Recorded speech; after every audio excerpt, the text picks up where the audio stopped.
You don't, your CapCut's still not working, Elijah, right? You're having trouble.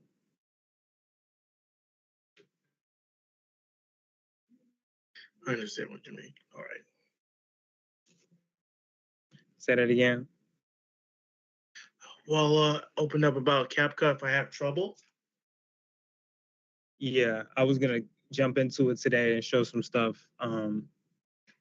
But are you able to access it on your computer, download it, or is it still giving you problems?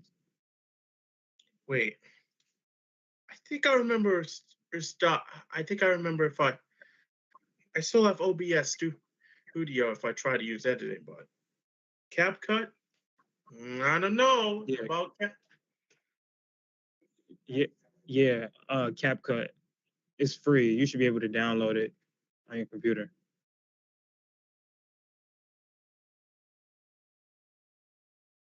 Okay, let's hope it's not hard to use for me. Let's see. Yeah, if you go on, I can screen share so you can see how I'm doing it.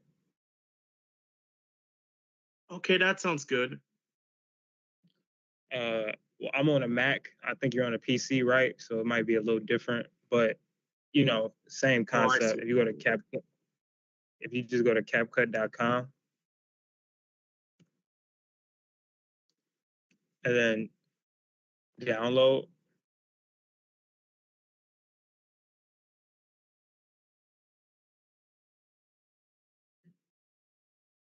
oops, sorry, let me redo that. CapCut.com. Okay, it's giving me the online version, but right here, it should be something around you where it says download app. Are you on your phone through Teams right now, or are you on your computer? Because I was gonna say you can screen share, and I could show you how to do it if you're on your laptop. I don't know if you're on your phone or not, or your laptop or computer. I still have the laptop, so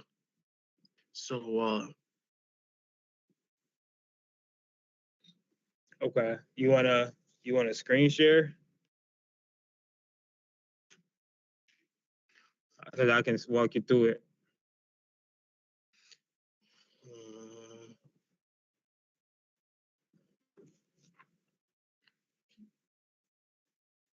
I think I remember. I'm just hoping that at CapCut wouldn't have a problem on me. So I think. So Okay, I think I must. So I think I'll just follow along.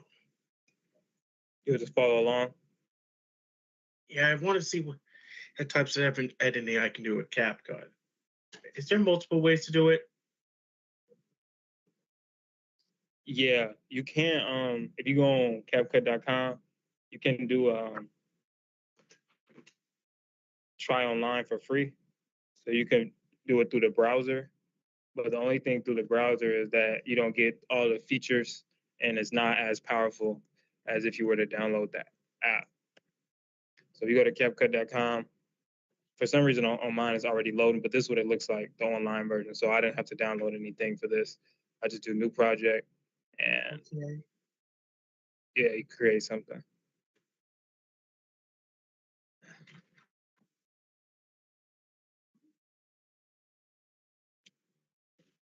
How you doing?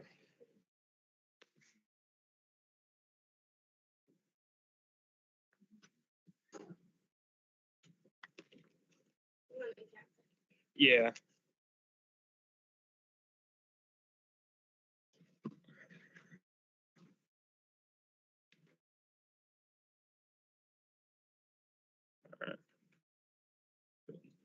Let me know if Elijah that doesn't work for you, but you should be able to still do it online um, without downloading the app. It just won't be as powerful. So you see how I'm doing it. If you can see my screen, um, it kind of looks like this. It's the workspace.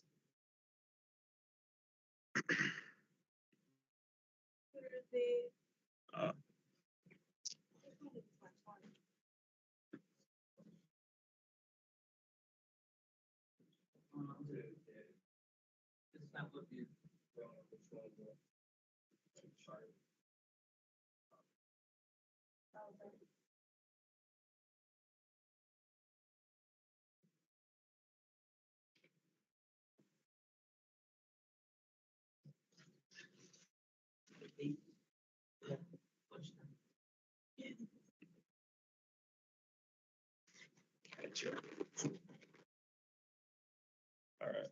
All right.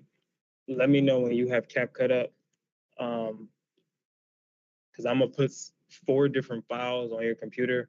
And basically what I would want is kind of what we did last week where we like created a project with the clips that we recorded. We'll be doing some other little videos, and then I'll put the files on your computer. But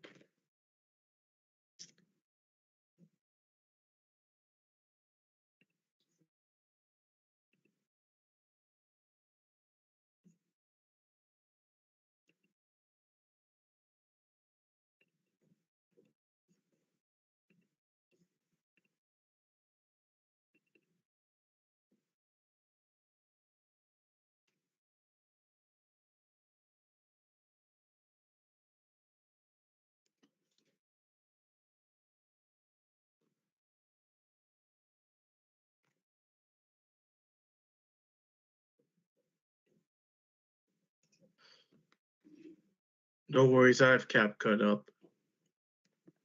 oh, you do? Oh, okay.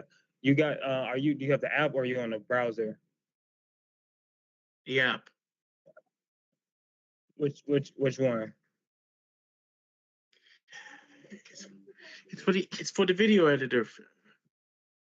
Right. On the laptop. Did you download? Of course, I downloaded the app. Okay, so you have the app now.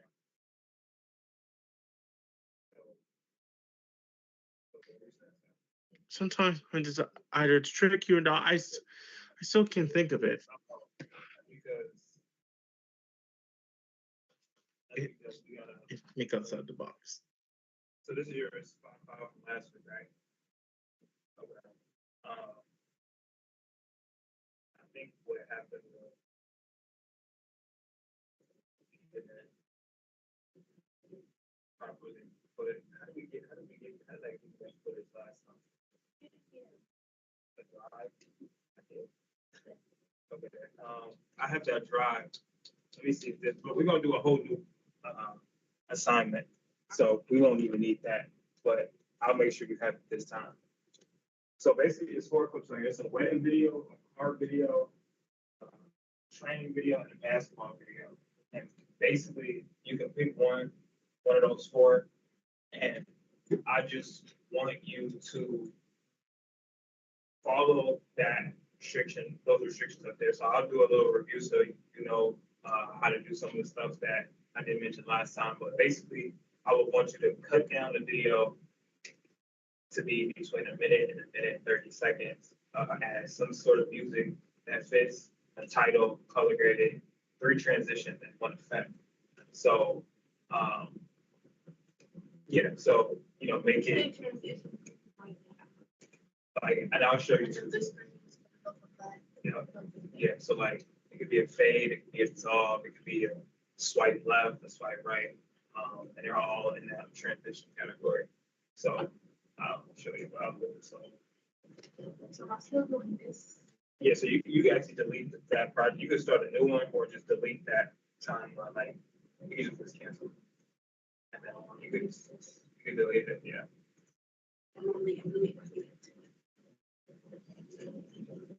Fresh.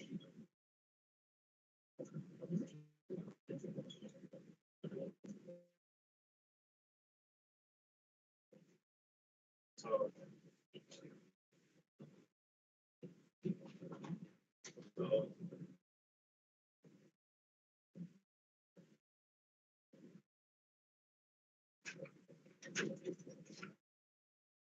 so which one you log into.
Yeah, pick which one you want to use. And so for the example, to just show you what want you to do, I'm gonna use this basketball game clip. Um,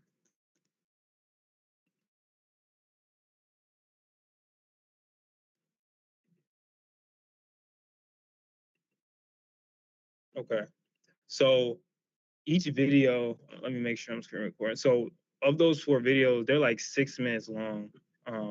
So I want you to start understanding the idea of reducing footage and creating a reduced project. So, for example, like in the film industry, if they give you 4 hours of footage, you know the movie can't be 4 hours, so you got to dumb it down and like reduce it to create a story in a small amount of time. You know, so I want you to practice with that and making a cohesive story that's between a minute and a minute and a half to just understanding the concept of deleting clips and using the best footage and reducing it down to a minute and a minute and a half, just so it's short, sweet, concise. So that's the first objective, is to reduce it to a minute or a minute to between a minute and a minute and a half. Second one is add music. We did that last week, so that should be pretty straightforward.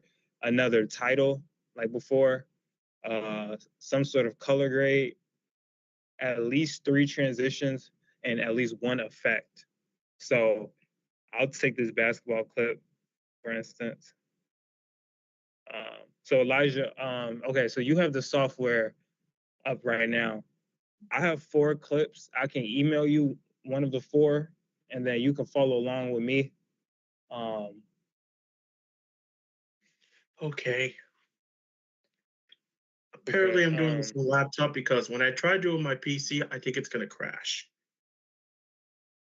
okay, yeah, whatever is easiest. So let me just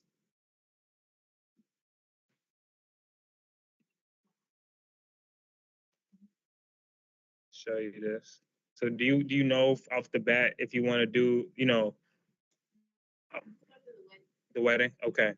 So here's just like a skim through the wedding video. If you want to do the wedding video, there's like this train video, and then there's a Lamborghini video, like a car, and then there's like this basketball game video. Do you know which one you would want to use, or you want me to just send you all of them? But you only need to do one. Maybe I might do that Lamborghini. The Lamborghini. Yeah, Lamborghini. Okay. So I'm gonna that's what I'll do. I'll put the download link, Okay. and then I'll put it in the chat so you can download it. Okay, I see what you mean.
And then I'll show you transitions, unless you know how, but I can show you as well.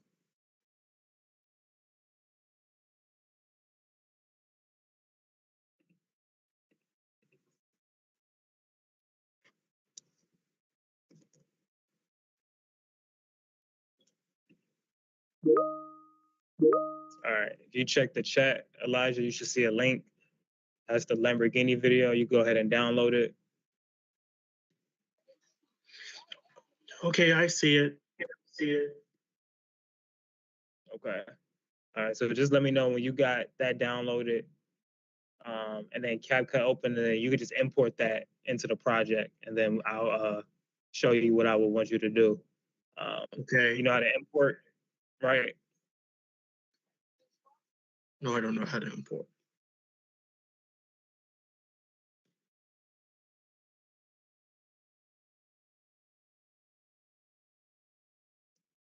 Well, I'll just show you real quick how to import. So once you're in CapCut, first thing you'll see is already on the import tab. Just click import. That's basically how you bring files into the project. So it says green plus. Cool. For you, it'll probably be in the downloads because you downloaded it. So it'll probably be there. Mine, I already have a folder for it, and I'll choose the basketball video. But for you, Lamborghini, and then it should be in the project now. And then you can drag that into onto the timeline.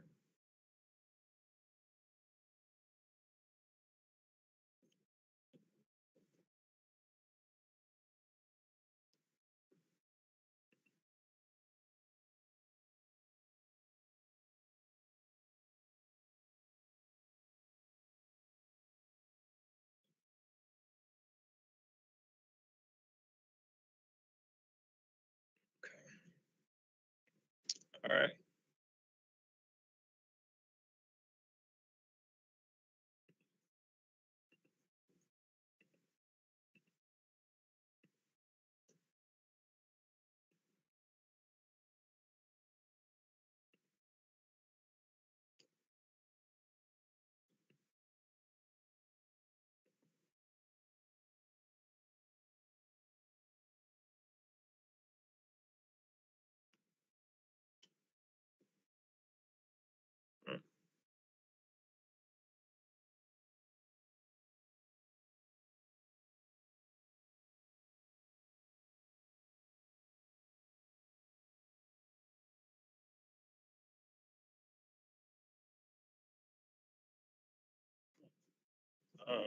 Now you want me to show you how to do transitions, or you think you know how to do it?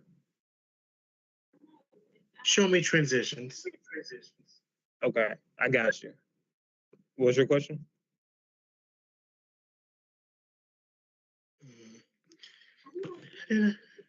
Yeah. So you want to make sure.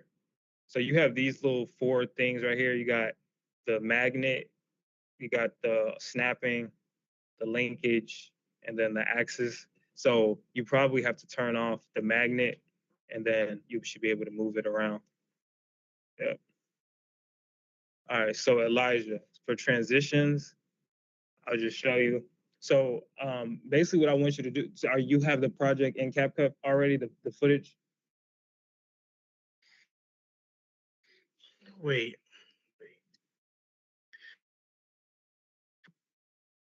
So I sent you a link for you to download. I already have the link. Well,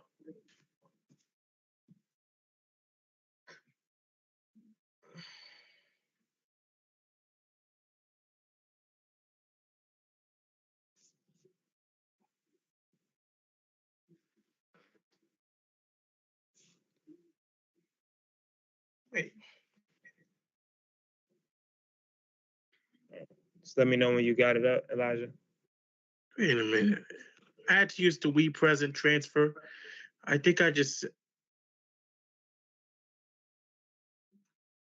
to download the link. So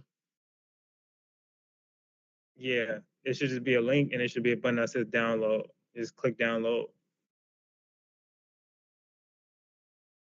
oh, I see it. Open file. Come on.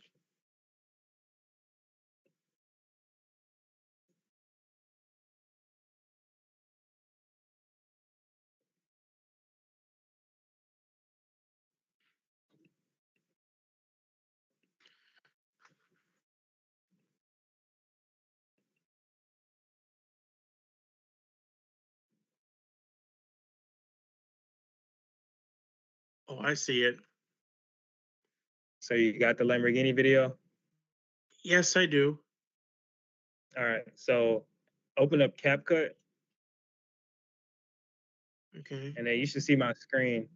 You should be at this point where you're, in the workspace, create a new project, and then you should have this open.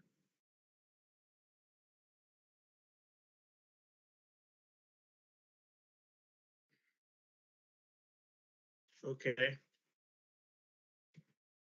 All right, you got that? Okay, got that. If I'm mistaken.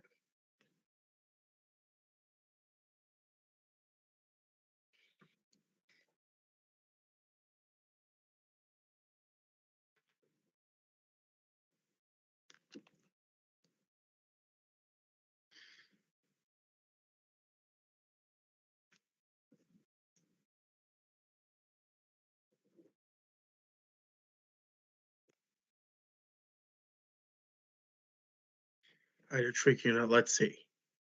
Wait. Network error. Oh, great.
Apparently, Say when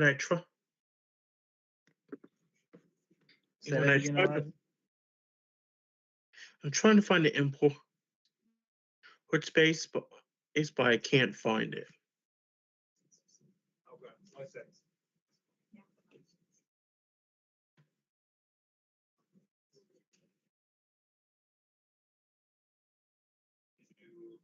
Music. Title. Okay. Okay. So far, okay.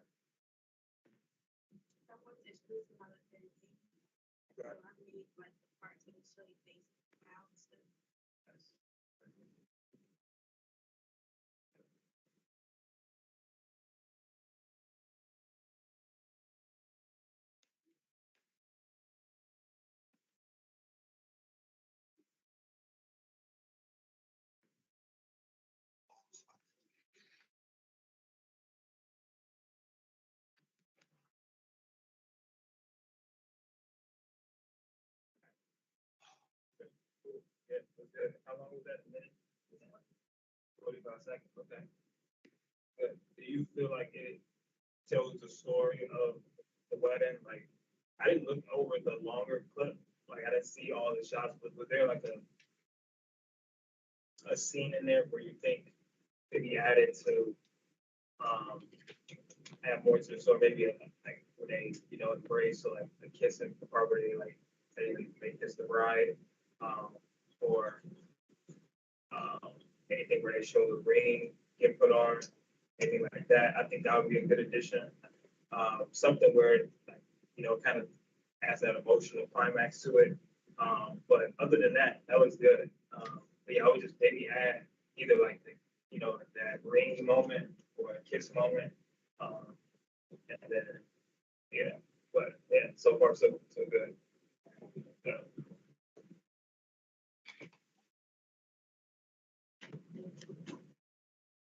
Um, so Elijah, you said you can't find an import window. No. So do you have CapCut open? Yes. Okay. Do you see this import button at the top left? Yes. So click that, and then you should see this. Like my screen is shared. So if you look at my screen, you'll see what I'm talking about.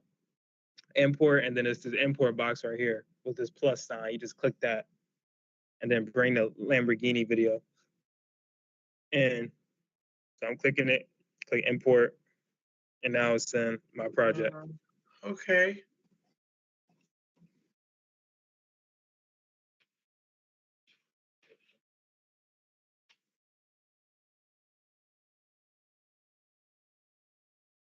Are you able to get that? Let's see. Is this version 2 of the CapCut? Wait a minute. Why doesn't mine say CapCut? Why does mine say import? Well, it may say something else. I mean, it may say like library or something else. It may not say import exactly, but if you click the first tab, it should be that one. First tab. You see where mine says import, it should be something there. The first tab should say library, import, media, something like that.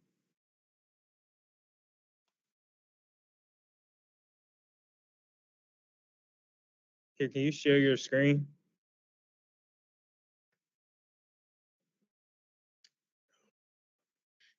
I'll share it.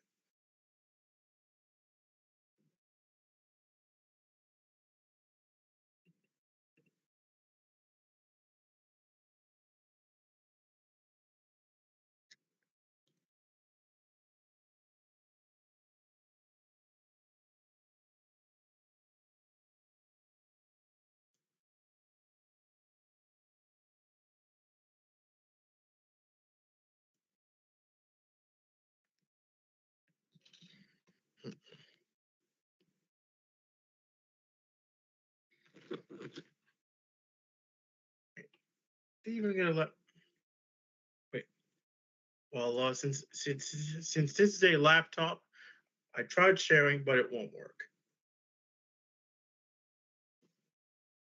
Do you have this tab next to the mic that says share content? Should be for everybody, should have it. You just might have to look for it. Yes, I see it, but when I try doing it, wait, I think it wouldn't do it. I think it wouldn't do it for me, if I'm not mistaken.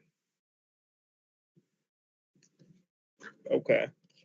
See, See, yeah, I can't share it. Sorry.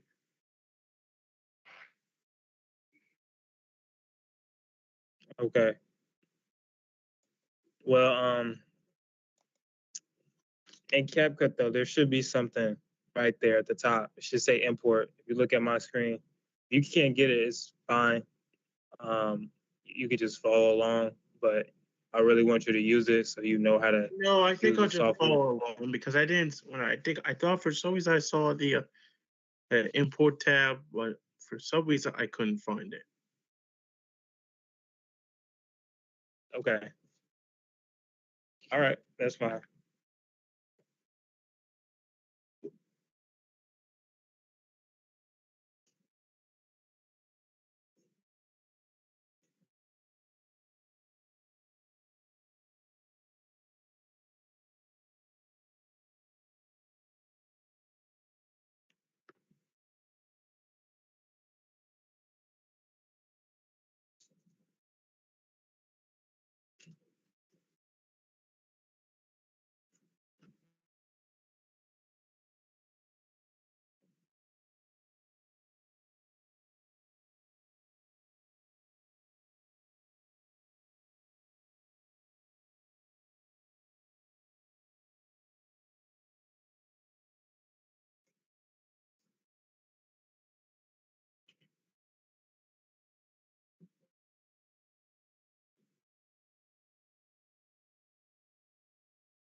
Oops, my bad.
Need help with anything? Are you good?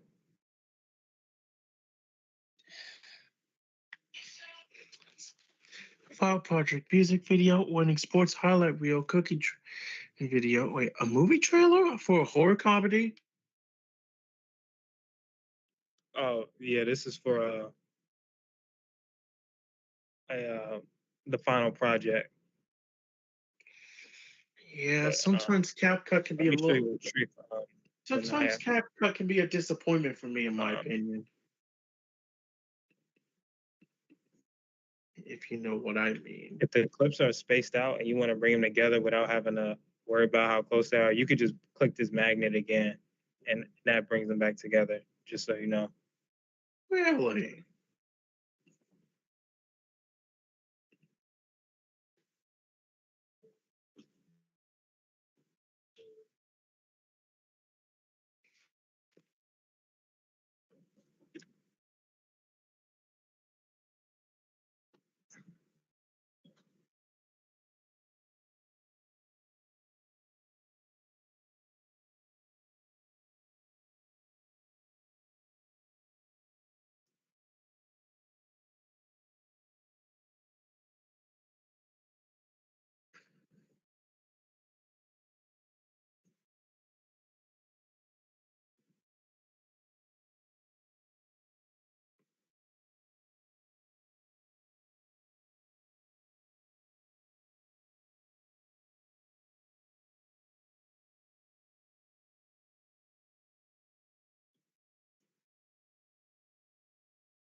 Yeah.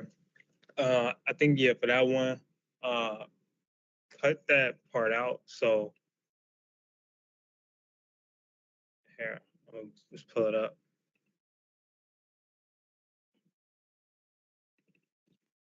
Yeah, I know. I think it did have a title. So already. So let's let's trim that off. So that's gone. So we won't use that shot with the title, and then you could put your title over another clip in the beginning.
Yeah. All right. So let's export it, and I'm gonna put it on the TV so we can watch it. So the export.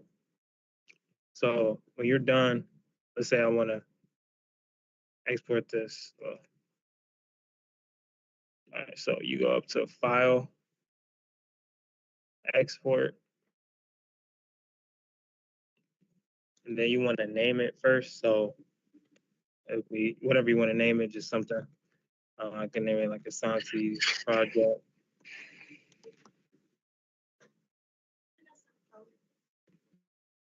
You probably use the Pro feature, and we can't export that because we don't have the Pro version of CapCut. So let me see. What we can do though, I should put your the CV. I'll do that.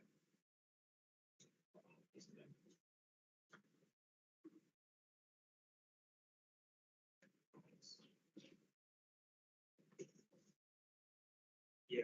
So if you use any of those features that have like that diamond next to it or it says Pro, that's what that means. And unfortunately, um, we don't have Pro version right now. Um, Probably should get that though, but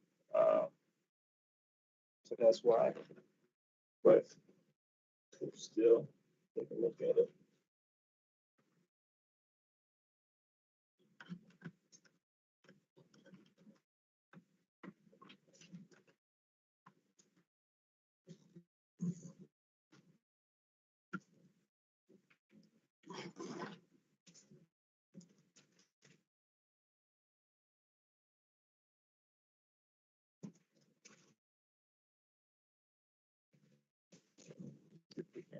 Yeah, oh yeah. Okay. All right. So, did you have like before we played? Did you have like any inspiration about behind it, like why you did it the way you did it? Or you just like editing with it, just working with it, or did you have like an idea of how you wanted to put it all together, or you just okay? Yeah, sometimes though, like people may have seen other videos and said like I want to make a video similar, but um, yeah, it seemed like you just got into it and worked, so that's fine. But all right, play it.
Yep, good job.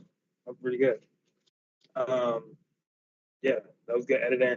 Like I said, this video was 4 minutes, like 4.5 minutes, and you reduced it to a minute and 11 seconds. Well, actually shorter. Well, technically, because the audio was still going, but oops. Uh, yeah, to like 1 minute basically. So that was really good in terms of reducing it down. That was good. Music, good music. Fit the tone of the video, like a wedding, romance, intimacy. So I think the music fit well. I like how you put the nameplates um, next to their photo. That was cool. Um, I like how like the transitions as well. You did. I see you did a fade or dissolve. Dissolve in the first part with the wedding dress, and then it fade when you went from the groom's and then the groom towards the church. Yeah, okay. I see a dissolve here, and then yeah, I saw the fade. Good title. Yeah, they might be. Yeah, I saw the effect. Good title. That's good font. A good font. Um, that fits like a wedding. Like I'm glad you didn't pick like a comic book font or like something like that. That fit well with the video. I see you did a little bit of color correcting right here. Good color. Not too like oversaturated, not too dull. So I think it fit. What else? Yeah, I saw the effect. That was good. And yeah, that was pretty good. There's two things I would suggest for next time. And the thing about video editing, it's all subjective. So like if I were to edit this wedding video down, I would get a completely different video than you, right? Because we all have a different rhythm, we all have different tastes. So there's no like right or wrong way to edit. But in terms of just like technical things, um, I don't know if you meant to do it, but I noticed the music went on a little longer than the video. So I don't know if that was on purpose, but I would just reduce it so it finishes where the video ends or extend it off a little bit and maybe fade out. I don't know if I taught you how to fade out, so if not, that's something. That you could stretch the video out. Okay. So I was just doing it how it was. Like, I didn't really stretch it out to see how long it was after. I thought it was all at the same point. Got you. Okay, I get that.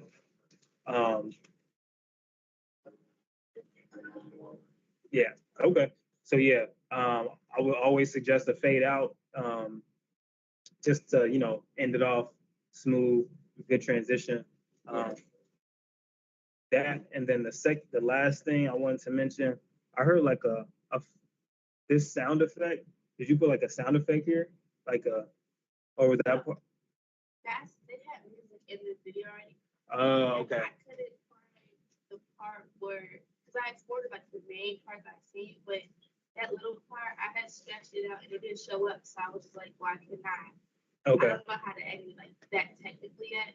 Okay. So I couldn't fix that problem. So I just let it see and said it was the transition. And then went back into the regular body. Gotcha. Yeah. There's a feature where you can extract the audio. I did. It was more audio. It was audio playing out this whole video. Yeah. I extracted most of it, but I couldn't find Yeah. that little thing. I see you took it out for the rest of the video, this one. But another trick too, like if you click this video and just go to volume or audio, you can just turn the volume all the way down. Probably not the answer. But yeah, so like if you have a video, you can just before you even cut it and you don't want the audio, you can just click the clip and turn the volume all the way down. And no, there's no audio. Then it's just the music. But yeah, those are the only two things I noticed. Other than that, that was pretty good, like really good.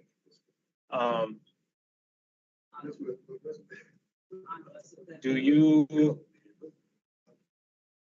like how do you feel about video editing? Is it something that's like frustrating? Do you something that you can see yourself doing, or is it something you feel like you need to get more work in, or you don't like it altogether? Like honestly. I wouldn't say it's frustrating for me. Unless it's a lot of time. Yeah, it does. I had to get like 20 minutes. Cut Yeah. each it's split with the video. Yeah. And making sure I split the right parts. So I would like mess up and I would have to restart and split the right part because it was cut. It would add on extra I didn't want. Right. So I had to go back. So it felt like going back and restarting for me. Okay. And I feel like the most difficult part for me was the text. Okay. Like the name? Like which part of the text? Okay. You see how it like dragged on? It just seemed it was only supposed to be on like the face. Right. But I forgot. See how you stretched it out? If I would have stretched it out, I could have shortened it. Yeah. So And then I only fit it in one scene. But I forgot to stretch it. yeah, no worries. So Yeah. that was my part. That's not wrong. Yeah. So yep. Yeah, I mean you knew what you did wrong and like you knew what you needed to do. So as long as you recognize it for next time, see what that is. So, and yeah, just to reduce like text, I'm sure you know now, but just to show you again, you could just loop this according to however long you want it to be. Same with like Javier, you want it to reduce, you want to reduce it, and just do it like that. And now it's just over its part. Yep. And these can stretch out as far as you want them to, because it's text. So text can go. Video is only limited to how long the video is. Same with audio, but text, that can literally stretch out for however long.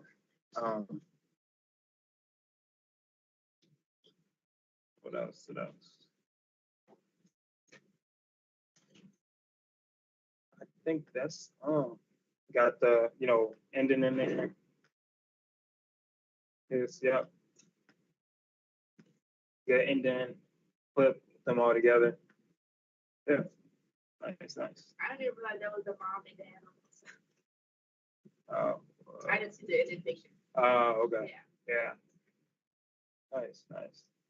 Yeah, and I know like you'd be surprised how much money you get from this. Like I've worked jobs where I don't like to shoot weddings, but I will edit weddings. Because there's always a big thing with weddings. Like people are like, if you ever do weddings in the future or ever work with weddings, they're very specific about what they want, which makes sense. It's their wedding day. It's once in a lifetime opportunity, a moment for them. So I get that.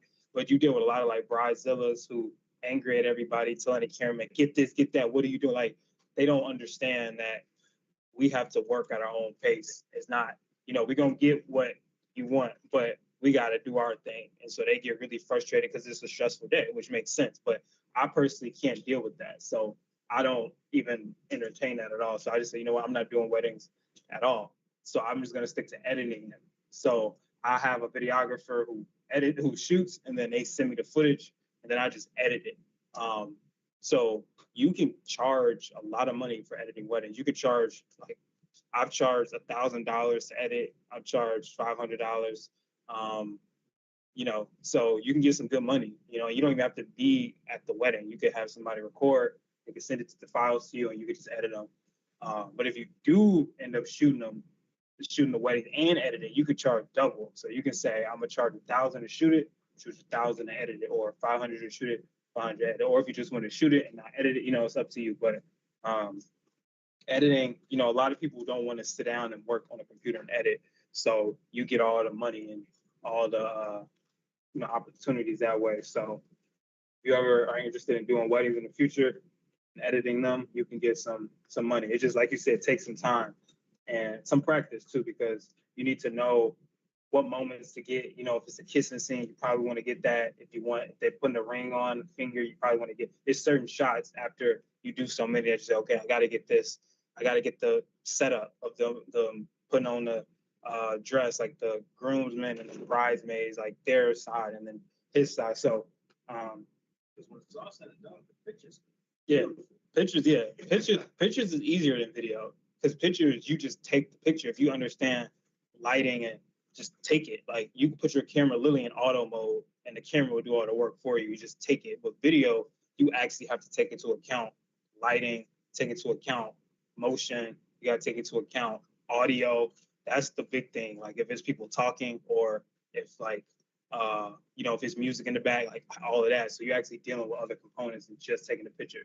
So that's why a lot of weddings actually have multiple photographers and multiple videographers because now angles, because you can't get it's hard to get everything. Like I did a wedding once and I was by myself. I'm like, wow, I cannot get everything. It's just too much. So they usually say, okay, I got a first photographer and a second photographer, first videographer, second videographer, work together on it.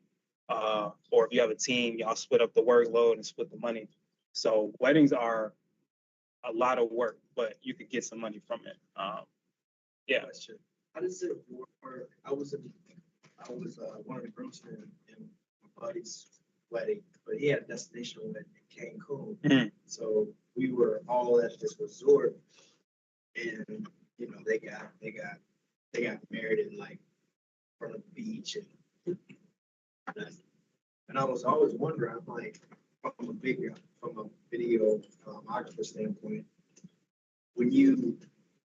when people have destination weddings, like, do the resorts have people on standby to, for those type of events? Yeah, so it depends. So I've done a few weddings, like I did like a wedding in the Bahamas, and so that couple,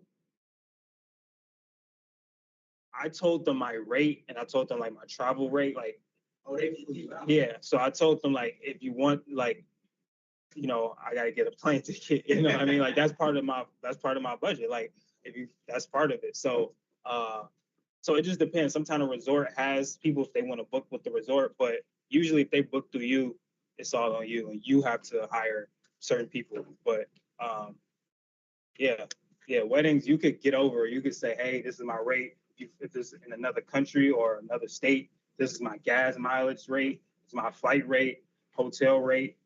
So you said what? Yeah, that's a big thing. Like a lot of weddings, they don't couples they have a big thing where they don't want to have the photographer. They either they can eat or that's not part of their package. But like you gotta feed them. You feel me? Like come on, like so you gotta. I wonder if that's how my buddy. So I got this friend Dante. Like he has a whole photography and videography like business. Mm-hmm. I'm wondering because he does a lot of traveling. I'm like, I wonder if that's what he's doing. Like Yeah. people are flying him out, or he just puts that in his budget, like he's adding that he's money always in. on the road. Right. Yeah. So yeah, you put that in. You got to think about all of that. Like you can't just think about the content. You got to think how you gonna get there, where you gonna stay, what you gonna eat. Like that's coming out of your pocket if they're not paying for that. So if it's a wedding in London and you live in Chicago and you got to pay for a plane ticket, that's like $800, and then you get paid for the wedding $1,000. You only made $200, so that's not a good investment. So you got to think about your rate too. That's important. Like how much you would charge for certain things. Wouldn't you up the? You would up the price. You would have to. Yeah, in order yeah. for it to be. Of course. So, Yeah. but that's what I'm saying. But you can either have them pay for the flight. I'm saying like them take care of the flight, or you could just put that into your expenses. Like I'll charge $3,000 for everything. Just give me $3,000 and I'll take care of my flight and everything. So you can add that. So it's up to you and them, whatever y'all compromise with. Got it. So yeah, but yeah, they sometimes fly you out, stay in resorts and stuff. I never did anything crazy like that, but I've heard of photographers and videographers who have, and it's been fun. Yeah. So what we were doing basically, we were doing a edit kind of test, just putting everything to the test of what we learned. I feel like we did a lot of like talking about concepts, but not really working on stuff. So I want to just make sure everything makes sense. So Lanaya just edited a wedding video with those guidelines, like between a minute and a half, adds some music, title, color graded, transition effect. I think it came out. Oh, she pretty put good. the first two? No. I've got some sample footage. Yeah. No, I got the footage from online, and then I gave her the footage to edit. So that's what we were just doing. But now that you're here, I got another clip. It's a horror movie clip. It's just a minute and a half, and I would want you guys to. What time is it? Got 25 minutes left. Whatever you could get through today.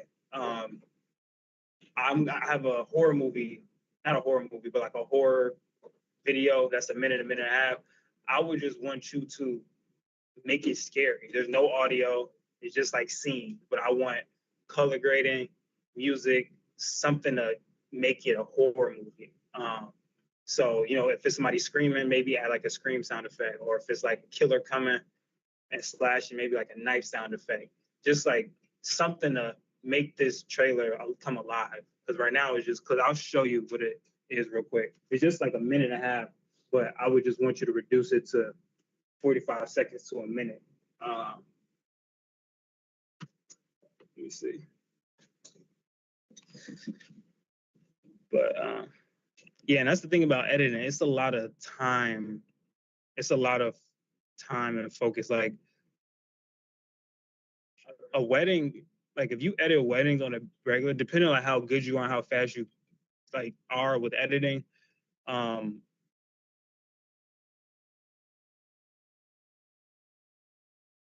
you know how much time you have. Like if you're not doing nothing really all day, you could just spend the whole day editing. But most people have other jobs and other stuff to do, so they break it up. But at the wedding specifically, because you got to send it to them, they may say, "No, I don't want that in there." You have to back and forth revisions. You got to do that because it's their wedding, and you're the creator. So they could say, "I don't like the music, change it." That happens all the time.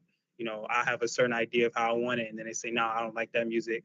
Put this 1970s, music in there," which is fine. It's theirs, but it's always that back and forth. Um,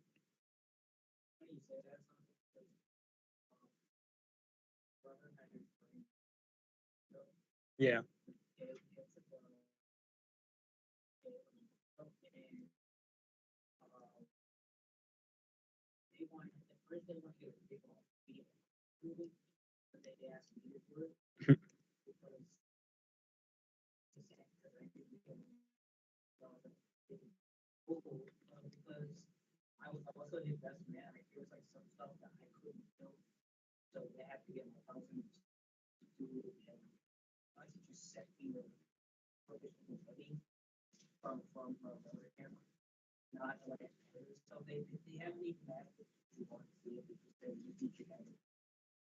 You said they didn't tell you what, like music or anything? Yeah. Yeah. If they don't tell you anything, what ends up happening is you just do what you think is best and then send it to them, and then they'll tell you, like, "Nah, I don't like it." But some people, yes. Yeah. React to, and yeah, they need a blueprint. And so, yeah. Yeah. Right. Let's turn over some files, and then like all of a sudden, comments everywhere. Yeah. Yep.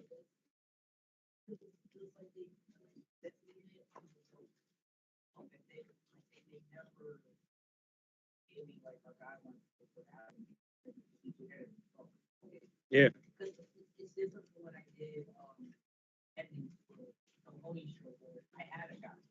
Right. Yeah.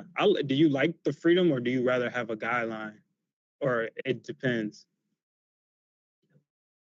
Yeah.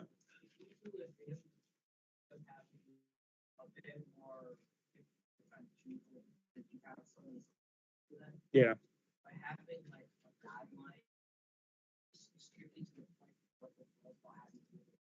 Right. For sure. Yeah. Yeah. I get that. But yeah, I don't do weddings anymore. That was literally all I was doing for a while, but I just got too frustrated with the clients and not paying on time, and not like I was actually foolish because I was giving like them a lot of people like leeway. Like they would say like I would give them a deposit and then say like this is how much you pay up front, and then once it's done, this is how much you would finish the payment. So let's say I charge them 1,000, I would say 500 up front, 500 once it's done, and they would say okay, cool, and then a week would pass, and I'm like okay, yeah, yeah, but I don't like. Yeah, and so I'm like, okay, well, where's the rest of the money? And so, yeah, and so it's like, it's I never had that too much, but that's happened a couple times. But I end up getting the money, but it's always been like a hassle, like trying to get. But it's like, it's done. Just send the rest. So now, it's different. I don't even deal with it. That's not even the only thing. It's just dealing with the people and the pressure and the stress and all of that, and then back and forth. So I just strictly edit footage now for weddings specifically. But a lot of people, that's their full-time job, just strictly doing weddings, and they get a lot of money. They got a crew, everything. Yeah, they get paid. Yeah, especially if you have a good reel and like your stuff looks good and like it looks extremely professional, which it should. You could like, and it looks like I've seen wedding videos that look like actual movies, and I'm like, damn, that's crazy. And I'm not like that, but I've seen them, and I'm like, I've seen them. yeah, they, yeah, they, Yeah, yeah, yeah. Red cameras, 8K. I'm like 8K. How you like? I'm like editing 8K footage alone is crazy. It's a lot. Like my computer can't even take too long. That's just a hand. If somebody sends me footage that's 8K, I'm not editing that. Like I'm gonna reduce it. Like because 8K, my computer, I'm gonna have to. My computer is not built for 8K. So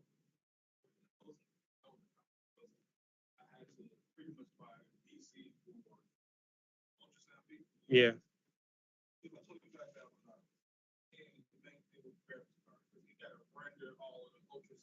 right, right. Yeah, it's crazy. Right. Literally, and especially if you add color grading and music and text and animations and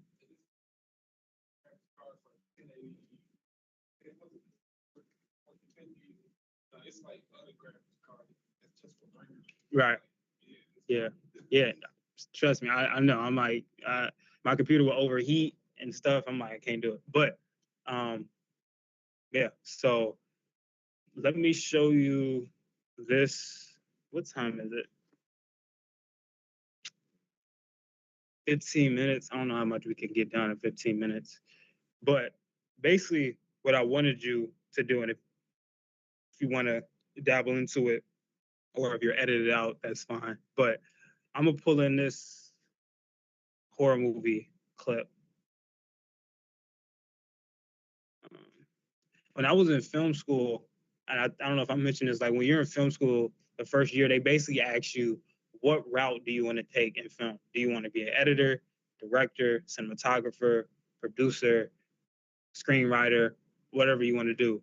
And I chose like an editor path at first. So they basically give you a bunch of footage and just tell you to edit it and chop it up and just edit until you can't edit anymore. So that was boring because I was just editing footage that like I didn't care about or I didn't shoot. It was just footage that they gave me.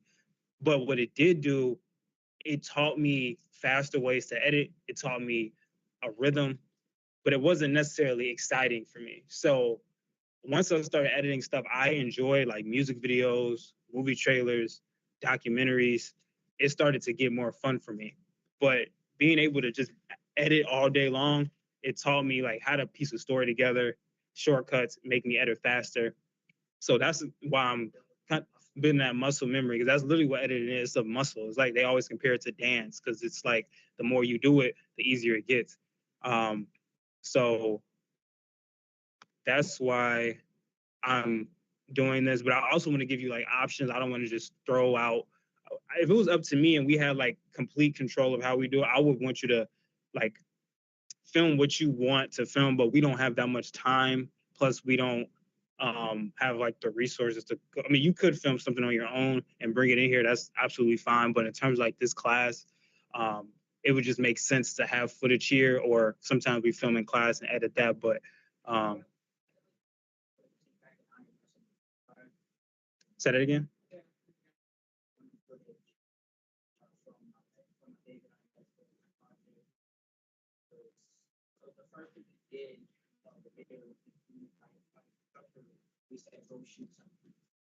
Just shoot. Yeah. Oh, okay. Cool. Yeah. You wanna? How can I get it in my computer? Because I have that. I don't have the. No, Oh. yeah, you don't have to. Oh, you're right. So what's the footage called? Like, it should be like under life something. I just needed something random. This is stuff you shot or footage somebody gave or you got online? No, I shot myself. Oh, that's easy. I'm tweaking. Okay.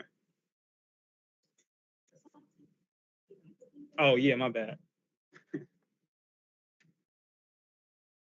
Which film school did you go to? So I went to school in Colorado. So I went to University of Denver Film School, which it wasn't a good film school, but that's what I didn't particularly find that much out of it before I left it. But I met some cool people. Did you want It's up to you. I'm just saying, I'm gonna take this out and like delete it, but if you want it. I would recommend if you want to go there and keep practice. You got the free software. Say that again? And I would say like if you want to get very serious into the video and go outside hard, just keep practicing. Yeah, that's literally the only thing. That's how I got better because I started at HF and I started doing for in broadcasting. One of the things that they always said was like time management. Yeah, That's the because it always occurs to me when I see YouTube videos, people that don't know how to edit and they're supposed to make hour long video. I'll let you keep your pictures for an hour. I'm not watching that. yeah, that's ridiculous. The whole point of editing is to tell a story in the least amount of time possible, like to an extent. Like if you're editing like a movie, because like when you think about movie sets, like they're filming movies all day. If like they give the video editor like 24 hours worth of footage, and the editor has to get that and break it down to a 2-hour movie.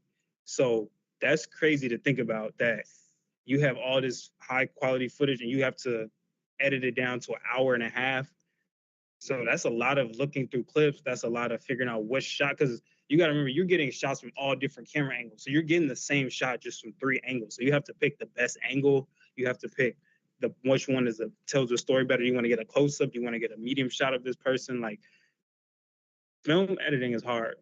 Okay.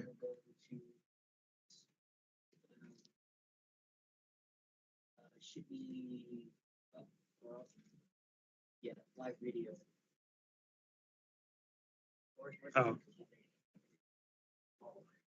Then you can get it.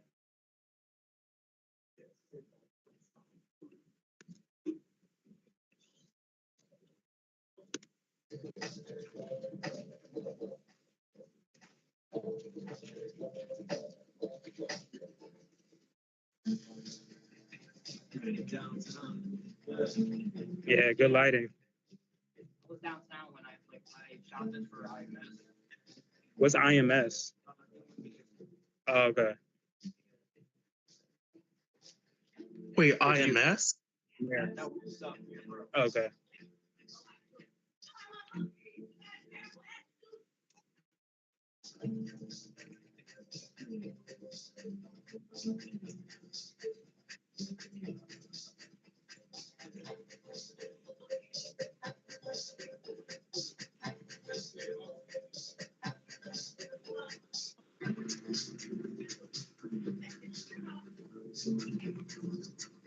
this is great. High definition. I don't know if this is because it's great. It's both. The camera we use that I can't remember the camera name, but it's like they were like HD up to like 25K. Whoa, was it Sony? Yeah, I know it was a Sony camera. I know which one. It was probably the A7 IV. I think it was that one because when I did shooting for Sony show, we used the same camera. Sony is has the best mirrorless cameras. So like if you want to practice, like obviously like you wouldn't shoot a professional, you could, but most professional movies they shoot on like a Red or Ari. But to have a DSLR like a Sony, they have the best mirrorless like camera out of like Canon, Nikon. They're the best for video. So if you ever get into video and you want to start doing videography, start out with a Sony. Those were shown on like Sony cameras. It was like ones that you can carry around like that, not like the big kind Sony, but just like the ones like the small hand. It's like not a camcorder. Right. But Was it a DSLR? Like yeah. a Yes, yeah. You said what? Yeah. Yes, something like that. It was like that. People sell those all the time, based like in California, because that's when they like shooting them. That's how people get those cameras. Okay. For a decent price. Yeah. Yeah, they get expensive. Like and then the lenses too. So, yep. Yeah, you gotta get different cameras. Certain cameras they work better for pictures, some may work better for video. You can compare them. Definitely. So is film school, sorry, I'm just curious. So is film school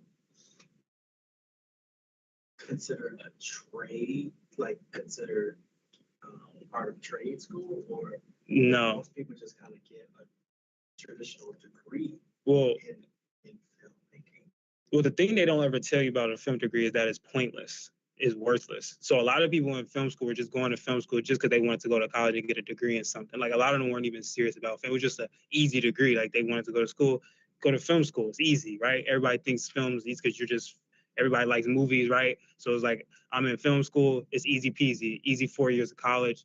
No, it's like, one, getting the film degree, I say is pointless because you don't need to go. The only reason you go to film school is to network with people. That's literally it. Find out, get internships at a Sony studio, a Disney studio, meet a director. US. I was gonna say, go to if someone goes into film, if someone were to ask me what route should I take in film, I would tell them first off, go have what intention you have with film school. What do you actually want to do in film? Like, because a lot of it is just networking. I know a lot of people who went to film school and are literally homeless, and then there's people who went to film school and are directing movies. So it's like, it's more than just going to school and getting a degree. You have to know the right people, get the right opportunities, internships. Like that's literally all film school is meeting the right people. The people that I've known who made it pretty much, or like are making big feature films, they met the right director or partner with their friends who knew somebody. They go to NYU or USC or LA Film School.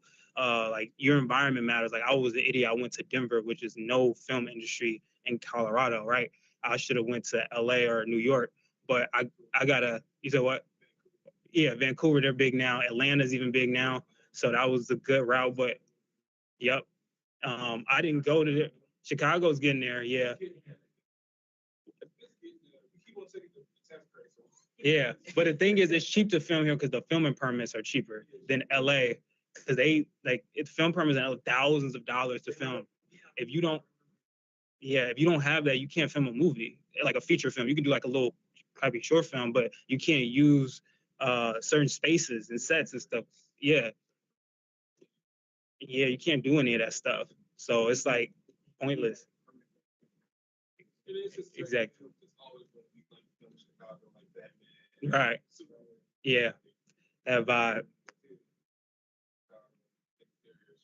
Right. Yep. So yeah, getting the best workout, putting your best workout, making just projects, not worrying about money, just literally making films and then networking. That's the biggest thing I would tell people, like, because film school, like, you're just watching films and making stuff, but like a lot of people weren't taking it serious. And I went to school in Colorado, so it's probably different than like LA or New York. But I was just like, no one's making anything. No one's learning, like actually creating. We're just sitting and watching movies and analyze. We're not actually making art. So it was like, what's the point? So it was like, nowadays you can make movies without going to school. You get a camera, get a crew together, make YouTube videos, make TikTok videos, and you can make like a movie. But like, it's so different now because the film industry is so much because everything's going to streaming now, and like Netflix and like Hulu, and then AI is a thing now. So it's so hard. It's even more difficult to branch into it. Yeah, and it's a hard industry to break into. You really got to know people. You really got to know people, and you got to be in the right environment. Yeah. So yeah, and like submit to film festivals and just make it. But it's about how bad you want it and where you want to go. Do you want to be a director? Do you want to be a cameraman, a cinematographer? Like, what role do you want to? Because there's so many different avenues in the film industry. Video editor. Do you want to be a director in front of the camera, an actor? Like, what part? And that decides your route. Like, if you want to be a producer or a screenwriter, like you have to learn some writing classes.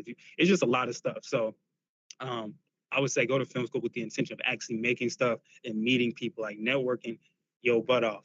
Literally, like that's the main thing. So yeah.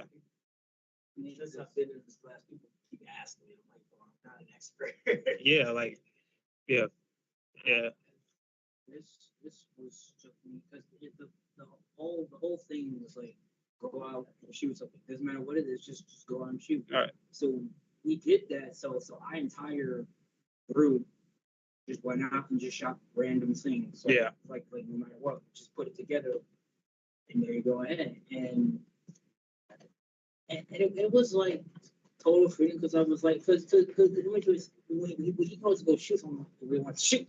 Right. Because that's what I'm thinking. Like I'm thinking of something specific. He's just no, just go in general. Okay. All right, cool, cool. Yeah. Like, all right then. Yeah. Yeah. And I've done there's a whole lot of stuff on that soundtrack that I've made before IMS. I did commercials. Nice. I did 2 music videos that are on there. Oh, okay. Yeah, I want to do it. I want a next class. If you bring your job, I don't know if we'll be in class, but I want to talk about making music videos because a lot of people are interested in that. Yeah. So actually, you can go to import and you can actually see these 2 ones that I think I've done. Let's see. I think I did go for Chuck. Go to that folder. No. Back out. Go to where it says for Chuck. Right there. For Yeah, right there. Yeah, Chuck? Yeah, that one. And then go, you can click on either All I Want or Poly. Which one do you want me to do? Just, you gotta do all of them because that was a bit better at it. All I want. Oh wait, hold on. This is the one that I guess that got sort of featured on the school page.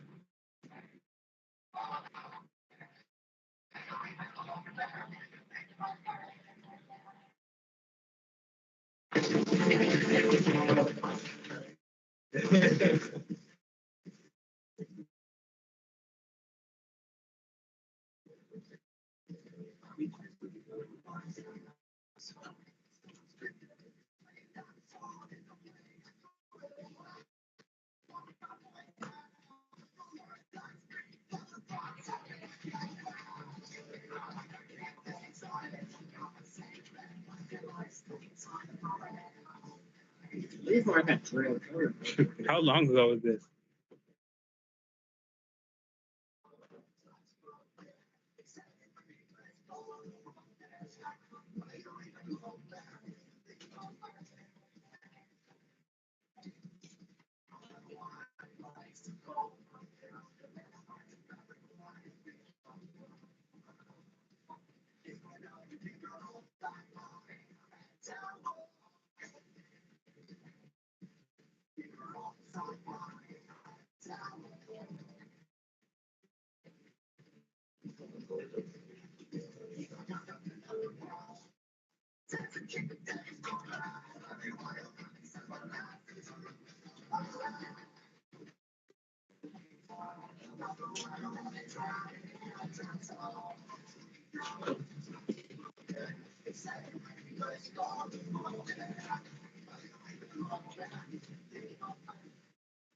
It's took me 2 weeks to do because like when I was like, one of those things where something work appear on screen, but like I'm good at editing, but not where I can do like work appearing on the screen. Yeah. I tried to figure out how to do that, but it's like no, this is good enough. Yeah. CapCut though, they have a thing now where they can listen to your audio and make the words for you, so you don't have to type them anymore. I can show you how to do it. It saves so much time, bro. Like I used to type every caption out one by one, but now I can just listen to what you're saying and give you the caption. I did some. I worked with this girl who did it in Premiere, and in that everybody was asking how the heck I did that to make it to.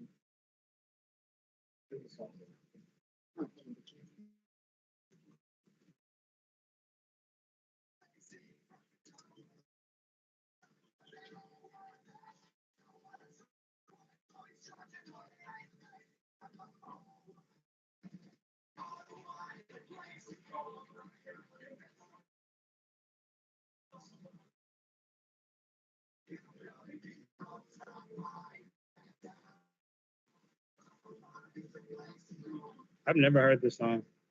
Yeah, I'll go out there. I like it though.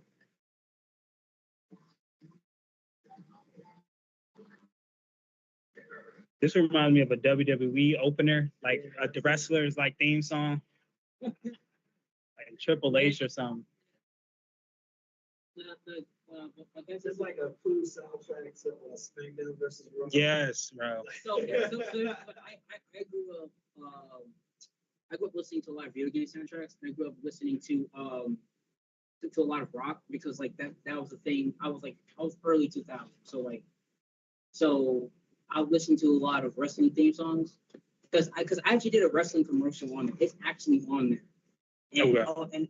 and my you said actually I'll show you. Okay.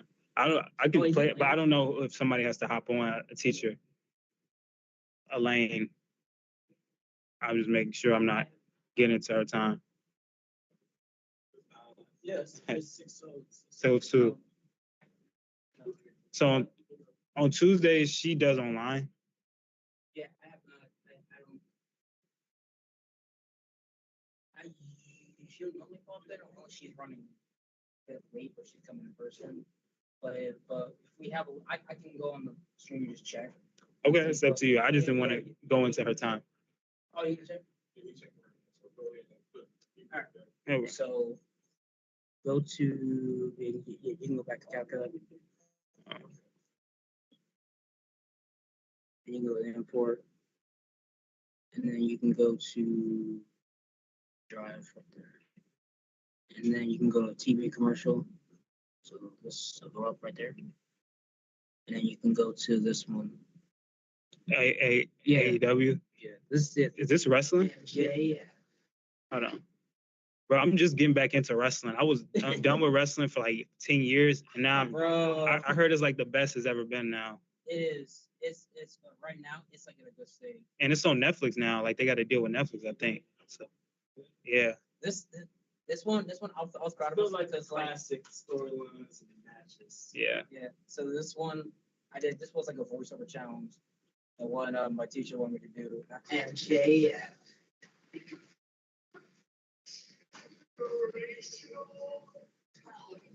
John Moxley.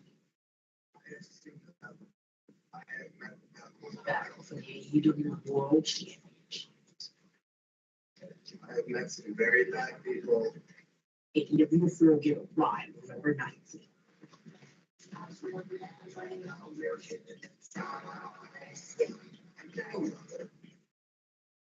Yeah. That's exactly what that reminded me of, wrestling.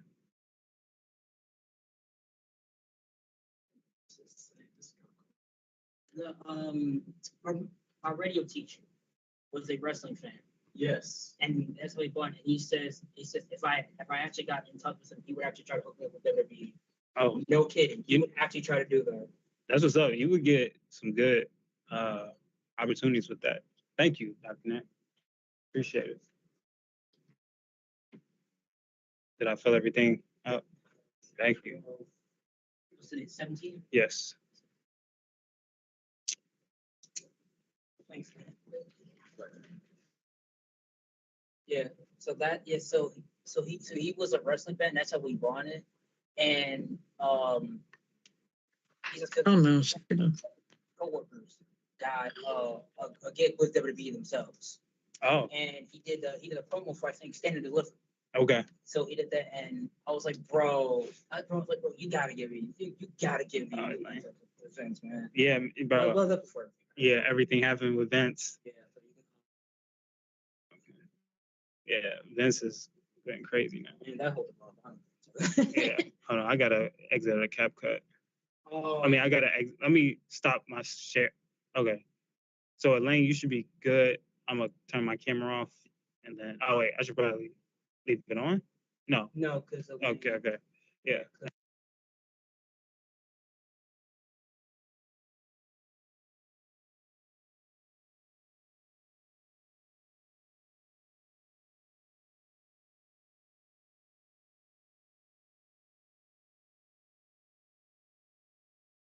I think I lost everybody. You didn't forget about me. No, I did not forget about you, Elijah. I think I lost some people. Well, who said the first time, try to get it the second time? Yeah, this reminds me. Have you ever heard of this weird saying called June bug flambe?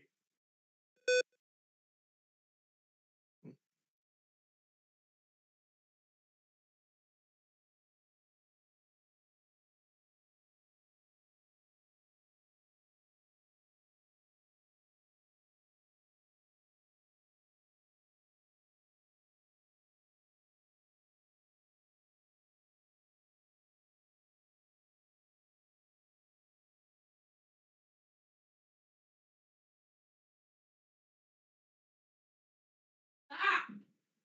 It's not yours. It's not. Stop touching something that's not.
see, I have a lot of drums.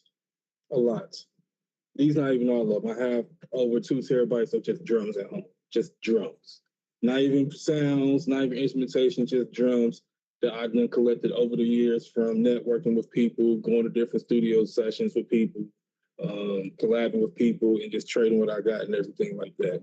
I have over, I think, a total of like 5 terabytes of just data, just for FL Studio. That's drums, that's plugins, that's samples, that's everything. What I want to show you is just a sample of what I do at home. So this beat, who ever heard of the anime Sailor Moon? Who ever heard of it? Yeah. So I sampled that. I kind of already knew how I wanted to sample it and everything in my head. So once I had got home from this specific day, and once I got home and I got my laptop out the shop, I knew what I wanted to do. So what I did was this. So I took this one used to have full episodes of anime uploaded. So I took the whole episode, downloaded it, I opened up in Edison, and I went to this part right here. This is what I really wanted to sample.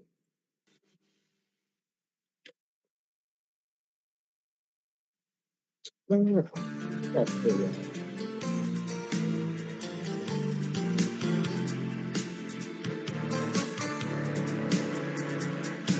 So I did that. I took that part, I copied it. That's the anime part, the episode part.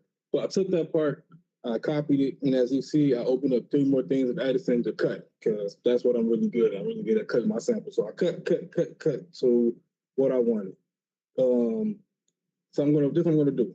I'm gonna play the full song. You're not gonna really hear the 808s because again, on the TV, so that sucks. But you're still gonna hear the full beat. So I'm gonna play the beat and I'm gonna break down everything that I did. So let me go ahead and just restart this. I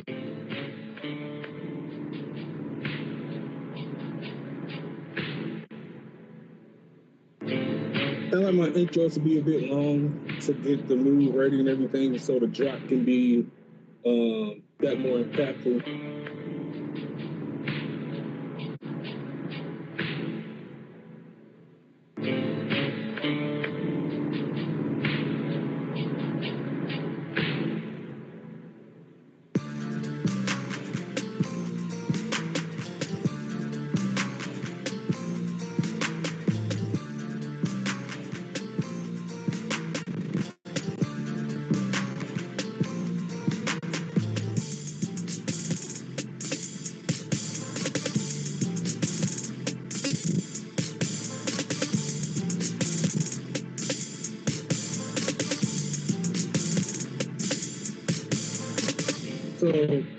So with this, I did my base. So you have a thing called pre-production and post-production. Right? So pre-production, what I did was I just did a drum pattern. I did a basic drum pattern. Let me go to my pattern. Let me go to the pattern mode, and then we open up my channel rack.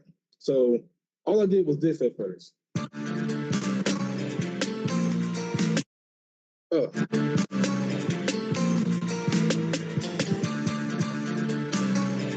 So all I did at first was this right here.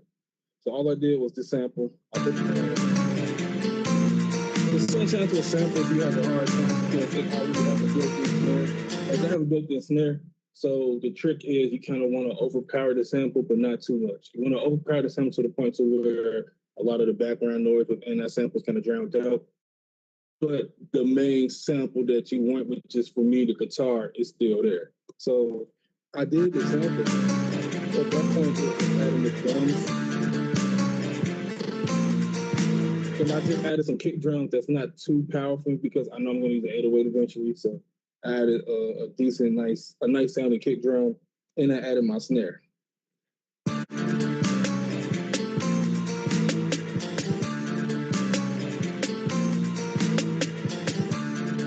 added my snare, and then I added my plug-in. And now I can show y'all one of my favorite plugins that I've been trying to show y'all for the longest. This right here is Nexus. This is one of my favorite plugins, period. It's very adaptable. It's not too big like Omnisphere, which can be like a terabyte by itself or like 500 gigabytes, something like that. It's one of my favorite plugins. Another reason why I like Nexus also because you can get expansion packs. So just like you can get like drum packs, You get expansion packs and everything, stuff like that for Nexus. So it's dope. I love it. They have great synth sounds. You can make a really great bass line. Knife Wonder, if you ever heard of him, he uses Nexus. 808 Mafia Southside, he uses Nexus. Boy Wonder, Hit Boy, all of them, they use this plugin. It's great. I try to get it installed on you all laptops, but it's just not working out. To tell you the truth, the version I have is a cracked version. That's why I didn't pay for this. That's like $300. I got a cracked version. It still works, which is also why my FL Studio look a bit older. Like if you look at like everything, it's a bit older. Even on the one that I have on my laptop, I think this is like FL 18. I have FL 20 on my laptop, and then you all have FL 2024. So this is using a subscription-based model now. But yeah, one of my favorite plugins though. Then I added my plugin in.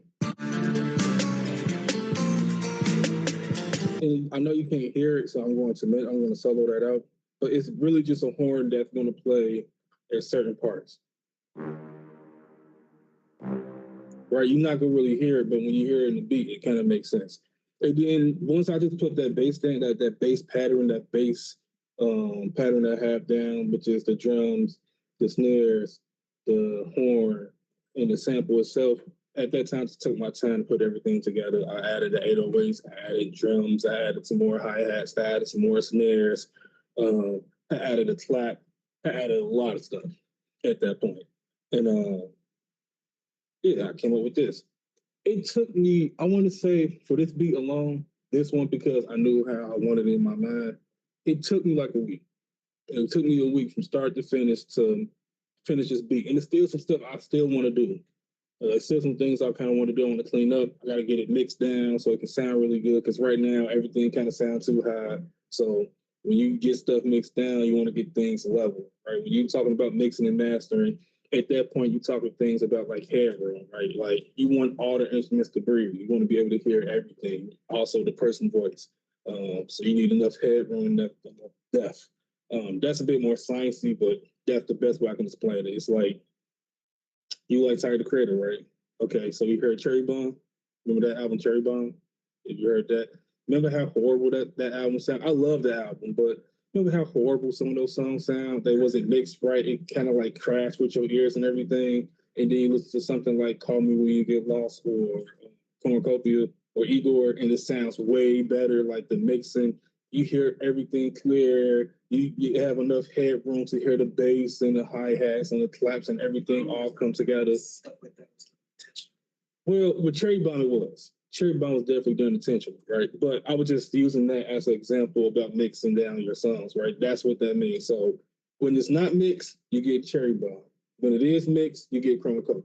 That's what it is, right? And then mastering, that's when you take the whole album and you get it on the same level. So no song is too high or too low. It all sounds good, sounds great. It all have the same depth. It all have the same headroom. It all can breathe. You can hear things at this frequency. So, for example, like YouTube, their compression sucks. It really sucks music-wise. I hate it. It really hurt my ears. I tell my wife this all the time. So I screamed at her to the point where now she has a Apple Music subscription, because I can't say YouTube Music anymore.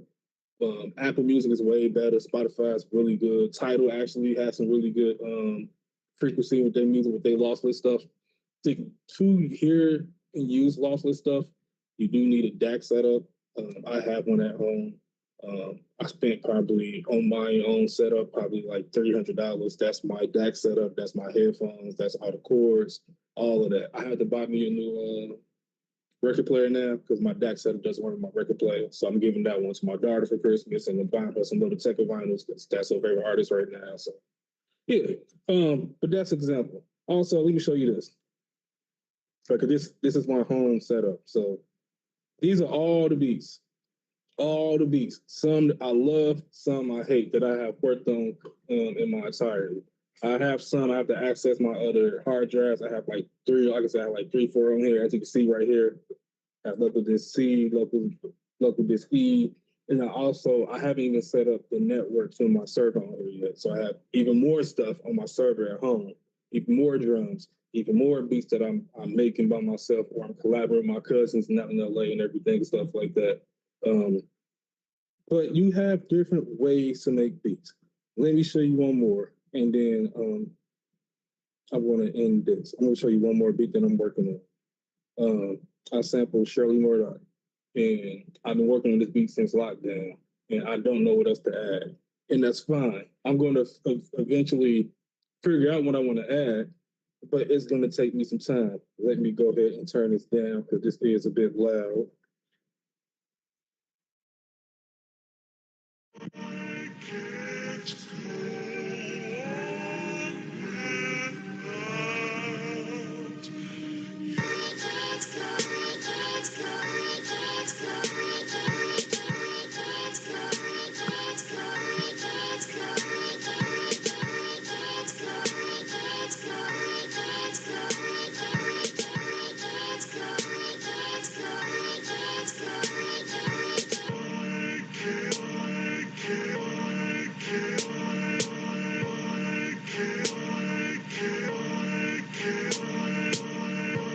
And that's pretty much what I had. I had to ask for drums. I actually had to remake this beat.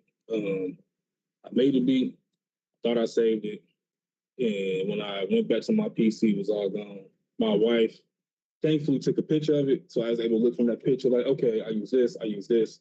I'm like, okay, I can remake it. I know how to remake it. And this beat was actually pretty hard because I'm using, yeah, okay, yeah. So as you can see, some of the beats, like some of the patterns are smaller. I think I'm using like an eighth pattern size. So I'm using like 32. And it was kind of hard because I had to figure out, okay, how do I got to cut samples so it can fit? It was a lot, but I figured it out.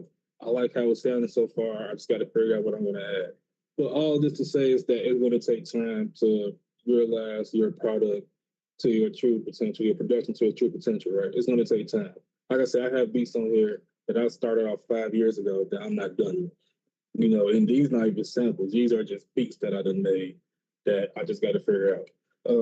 Real quick though, let me just show you. Yes, yes. Sure. You remember J. Cole's album, KOD? Yeah, I got that one at home. I got that one signed. What's the album? Reason wasn't a fan of that whole none of the tracks. Really, you're not the first person I heard say that. And I don't know, it's not like I couldn't get past some of the beat teams themselves. I'm gonna get back to you. Let me finish this, and then I will ask you. Okay, because I was like, but yeah, this is Nexus 2. It's one of my favorites. Like I said, plugin. Yeah, it's clean. Yeah, I changed the skin on that. You changed the skin, but I love this plugin though. Anybody know Future Mark Madness? The sound that goes up and down and everything. Nexus is actually in this pack called Arpeggiators right here. I have to search for it, but it's in this pack right here though. A lot of arpeggiator sounds. So what an arpeggiator is, let me show you. Let's see. Okay.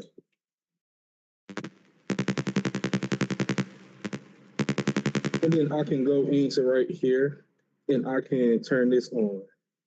And I can do like 2 or 3 octaves. So when I hit a note,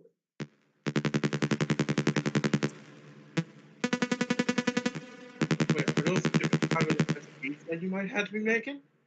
these are appreciators. So it's supposed to do, I don't know why it's not. I think because the Team Viewer I have is older than the one that I have on my laptop. But how it's supposed to work is it goes up in notes. So it goes up 3, 4 octaves, and you come down, and it goes up, and you mix them up. Let me see if I can find another one.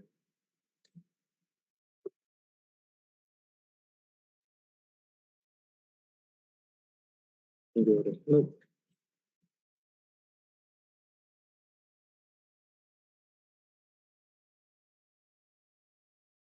All right, that's not working. Let me go ahead and delete this one.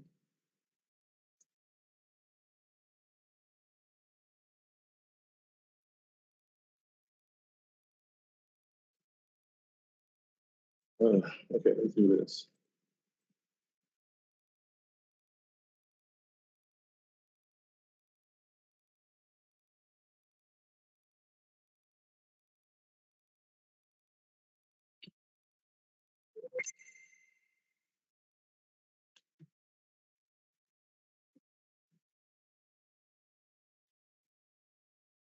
It's not working. Okay, my next is not working. I gotta fix that. That's fine. I'll fix that later. Let me go to another plugin I have. I have plenty of more. I just really want to show you that one. Insert more plugins. I got Symfony. That's fine. I'll use Symfony. So I got Symfony right here. It's a really good plugin. I have it as an appreciator.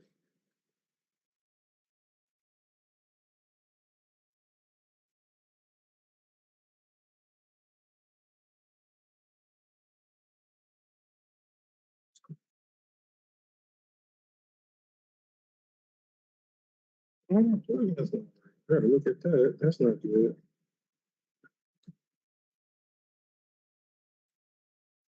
Okay, I know what you go. Let's do this.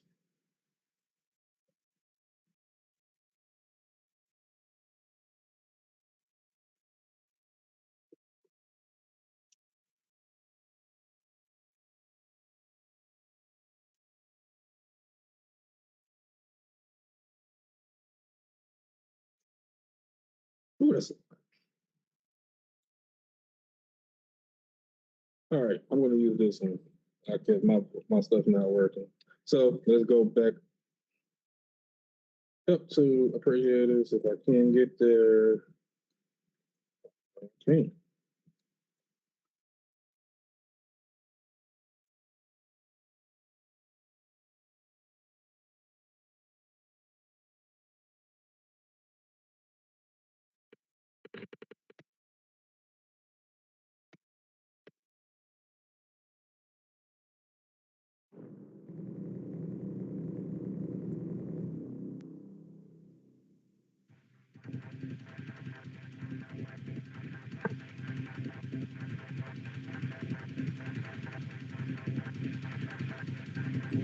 This is an example of appreciator. Okay, now I got this one work. Okay, so this is an example of appreciator. So I'm going to go here. I'm going to turn this on. And I'm going to go to 3 octaves. So the whole idea of appreciator, which is great to use, especially when you're kind of new making beats and you don't know your chords, is that it goes up 3 octaves and it go down. So let me see if it'll work.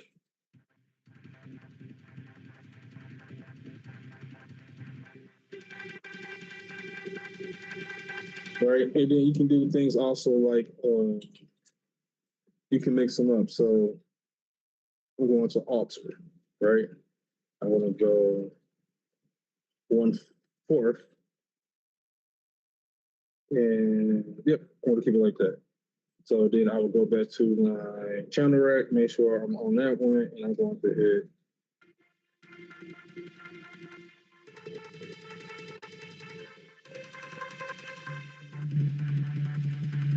That's the whole idea.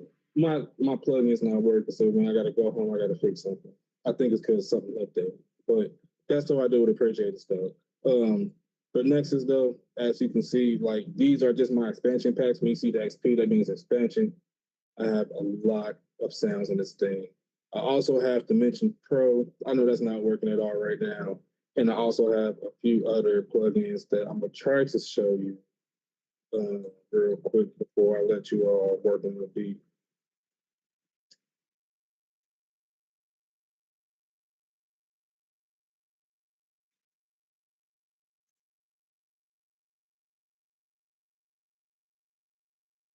The TV Ritual, this is a good one. You can change just how it sounds, how it feels.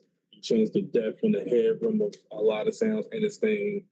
I use it quite frequently, honestly. I don't use it as much as Nexus, but I do use it a lot. And then I believe I have the Hammond organ plugin. Yep, I do.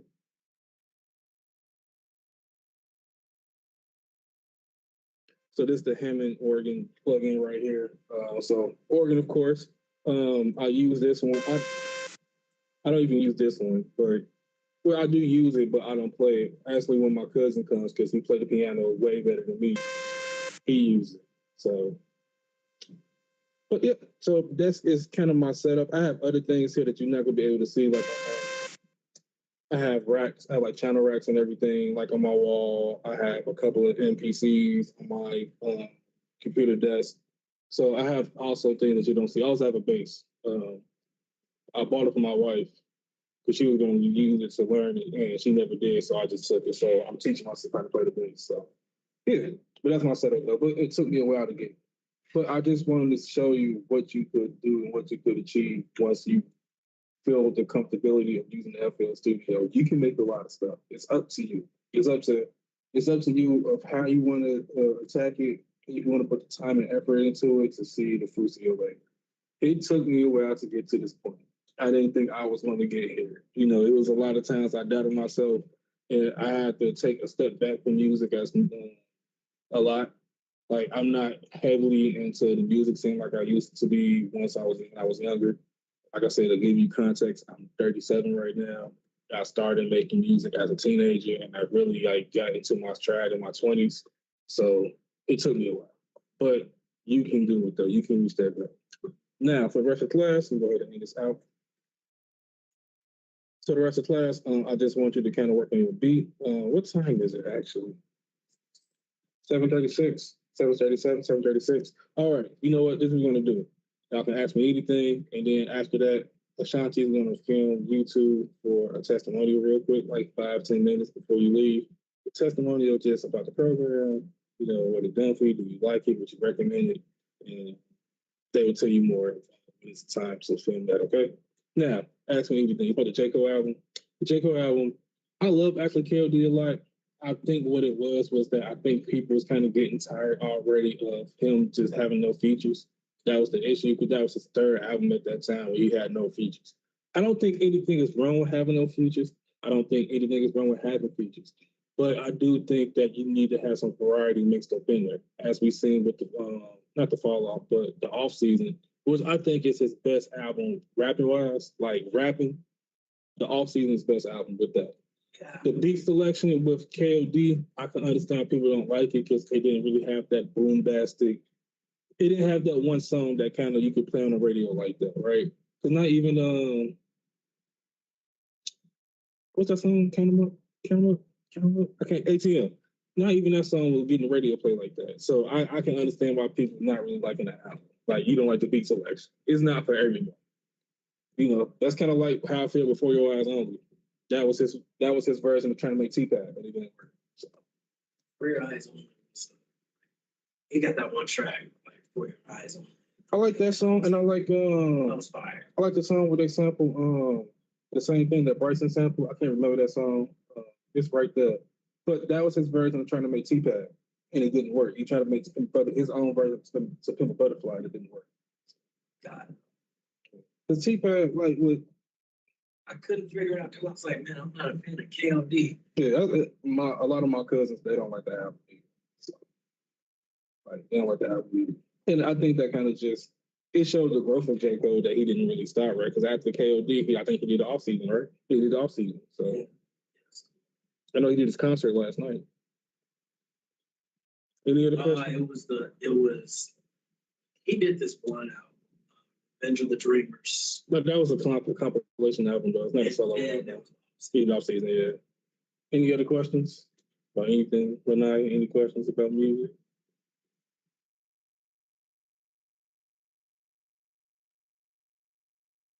Mm-hmm. Say it again.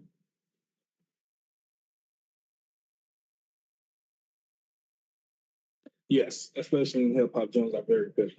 Listen, Timbaland, he have like, I don't know, you ever seen like a picture of his studio before he got it redone, but he had like hard drive, like external hard drive behind him, just full of drums. And with Timbaland, one thing I love about him and why he's one of my favorites is he will get anything and make a sound out of it. He'll get a milk carton, fill it up halfway with water, go in the studio, hit it with a snare, drumstick, record it, boom, that's part of his drum pack now. Like that's what Timbaland did. He would take anything and make that sound and hear it recorded. That's why he's so great, right? And he's one of my favorites, right? Dr. Dre, he is known for having a lot of drums, right? It's one story I think that they talked about the song Explosive. He at one time had like 13 drums stacked upon each other and on that song. He had to do a lot of compressing and everything, but drums are definitely very pivotal. Now you don't need that many drums, right? One of my favorite producers, Wonder Girl, right? She works with Travis Scott a lot. A lot of his beats, like what's that song? Now I gotta find the song. Give me 1 second. I gotta find that song. He was on Rodeo. I know that.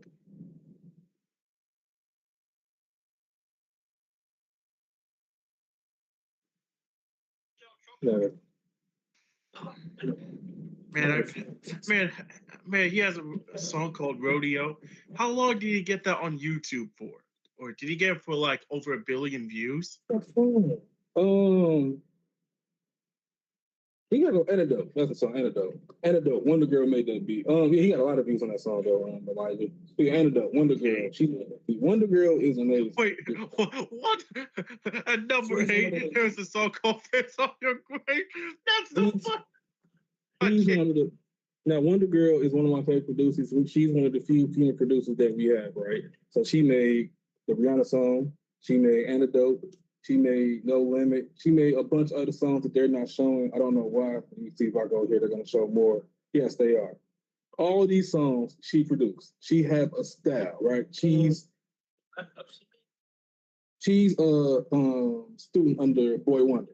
That's why it's got the name Wonder Girl. She's a student under Boy Wonder. But yeah, she's dope. She's really dope. She's one of my favorites. It's this project that the artist named Trey Capital, who happens to be Exhibit the rapper, his son, Trey Capital. He did 2 projects called Gundams, Gundam 1 and Gundam 2. And she produced all of the beats on that. And it's amazing. One of my favorite projects ever, period. Like, I bought that on vinyl for like $100. I had to sleep on the couch for a couple of days, but it was worth it. It's mine. It's all mine.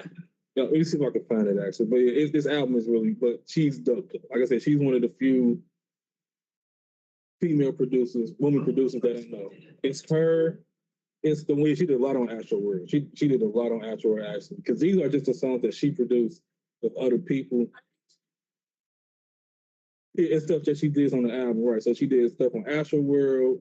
She does stuff for Mariah Carey. She did the Jizz song, Happy Lavago, like all of this stuff. Like, she's dope. Pop Smoke stuff. Yeah, Drake, of course, we're gonna do Drake because she's Canadian. But that's certified. Yeah, she did a lot. And this, like I said, it's not even the she did this right here, Gundam to wait.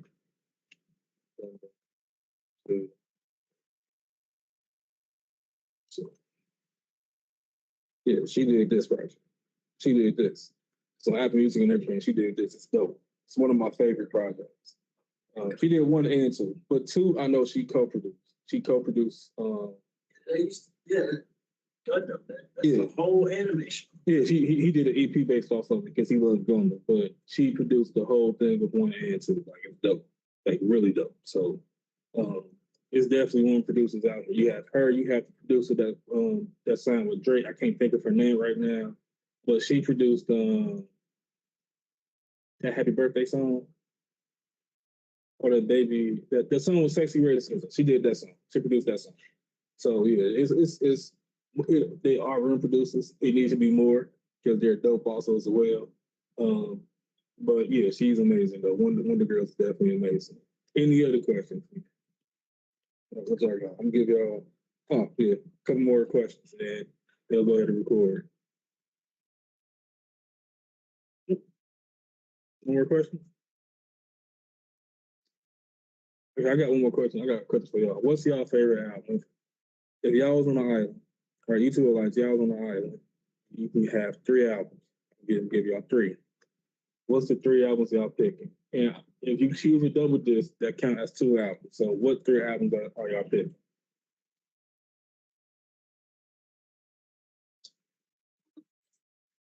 You listen to that. Okay. I listen, but I'm like the only album I ever finished was time. Bro, I don't listen. The last one? Yeah, that one, and then like. Call Me to Get Lost. You know what? That song, but never like the Listen, albums will help you. 'Cause how old are you again? You 15. So you hit that stage where albums can really help you a lot. Like, listen, I challenge you to go listen to Miseducation of Life. It's going to change a lot of how you look at life, even at your young age, right? Especially because you're a young lady, and I'm pretty sure you're dealing with like a lot of issues and stuff like that. That's going to help you out a lot. Albums can really help you with your mood and just help you figure things out, right? I can't say what I want to say because I don't care, but it's going to help you figure things out. So you should listen to albums, right? With that being the first one you should listen to. I want you to go home. You got Apple Music, the Miseducation of One here. You got Apple Music, Spotify.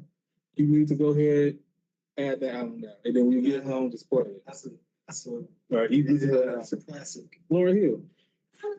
Yeah, you gonna love the album too. You go see why people call her the greatest rapper. It's only dropped one album. That was like, yeah, album is great. Lost Ones, it's probably one of my favorite songs from her. That one, Zion. I mean, the whole thing is just great. So we top three albums. No, it's like just a three-person like for me. Like I'm picking T-Pack. I'm picking T-Pack. I'm gonna pick Into 36 Chambers, Wu-Tang, and I'm gonna pick Nas. That one I can say Illmatic, but I'm gonna say It Was Written. That's probably my favorite Nas album that I personally listen to a lot. It got a lot of jams on it. It got I Gave You Power, which I think is Nas' best song ever. At least top 5. I Gave You Power. So those are the albums I would pick, right? I'm just doing rap. If y'all like R&B, then I'm gonna pick like Usher Confessions. That was the album that helped change that one. That's changed. Or Chris Brown first album. That was a really fun summer for me. The album. Yeah. That was great. And he's doing the tour of his first album too, and he sounds pretty good. So I'm really interested. Like he sold out that whole. Yeah, in South Africa, yeah. Twice. That's insane. What's that? Right, okay. My son listens to him. Yeah, my son listens to him. I just knew even though the album is good, the whole song on there was trash. Like, it's not like it. Yeah, But it's album to be released a year or two ago. I like that. Yeah, my son listens to Wild Ray, NBA YoungBoy. I don't know. He's lost something. I can't. My daughter, she listens to Tyler. I got her on A Tribe Called Quest. Like that's the one I'm training right there. Like she music. I mean, his music. I'm just playing. Like I love my son, but his music taste. He gonna be in class soon one of these days. But his music taste is just. It's not for me. That's what I'm gonna say. It's not for me. I don't hate it. It's just not for me. Generation. Yeah, it's like. This is what y'all like. Even, look. Even my daughter, she loves Little Tucker. She loves Little Tucker. So I bought her We Little Tucker 2 and Virgo Word on vinyl for Christmas for her. So she gonna flip. Like I can listen to him, right? I can do Little Tucker. I can even do some of the Young Boy songs. Right? It's a few songs that I like of his that I'm like really surprised. I'm like, this is who again? Oh, this sounds pretty good. What's up? I think I got two. But definitely the Carter 5. The Carter 5? Yeah. Hey, we about the Carter 3. what about the Carter 1? What are you talking about? With the Carter, I have to and with the choose. Carter 3, I'm picking the bootleg version. I like the Carter 5 because it's, first of all, I heard all of them, but the fifth one is what brought it all. Because I used to watch his life story on Behind the Music, and he never talked about how he almost committed suicide. But the last track. Wait, how old are you? Well, it's not the Carter Okay. one. I'm picking this right here. I'm picking the Carter 3 sets because the Carter 3 that y'all hear, it's all right, it's fine. But he had a lot of that's the original Carter 3. The mixtapes that you hear, like the original La La and You Smoke That Kush and all of that stuff, that was supposed to be on the album, but they kept leaking. So we got the Carter 3 as it is now. It's a decent album, don't get me wrong, but that version of the Carter 3, like that's what really like I'm like, yeah, Wayne, he got it for a while. Like he got this for a while. That's a different conversation. I think the Carter 2 is his most complete album, top to bottom. That's the album that I can listen to from top to bottom, really no skips and everything like that. Also, it have one of the it's having a rap intro where he's just rapping 4 minutes straight, no chorus, he's just rapping. So, have you heard of? Not a lot of people know this one, but Distant Relatives when Nas did that collaborative with Damian Marley. Oh, the Nas. Yeah, that's pretty good too. I like that a lot. My brother loved that album. He's a Nas fan though. Like he loved Nas. Like he was in the Streets Disciple. That's yeah, he loved Nas. And then have you heard King's Disease? Love it. Which one? 3 of them. First one. I love 2. Really? What was the first one? 2 my favorite. 2 my favorite. It got the song with Lauryn Hill. It got the song with Charlie Wilson on there. Yeah, that's my favorite one. And if you want to ask me out of that whole Hit Boy era that he did, because he did 3 albums of King Disease and 3 albums of Magic, my favorite is still King Disease. So out of them, and after that, it'd probably be Magic 3, and then King Disease 1, then King Disease 3, and then Magic 2, then Magic 3, Magic 2, then Magic 1. Yeah. So, all right, that's the end of class. So, Elijah, do you have an album? You got a favorite album that you like?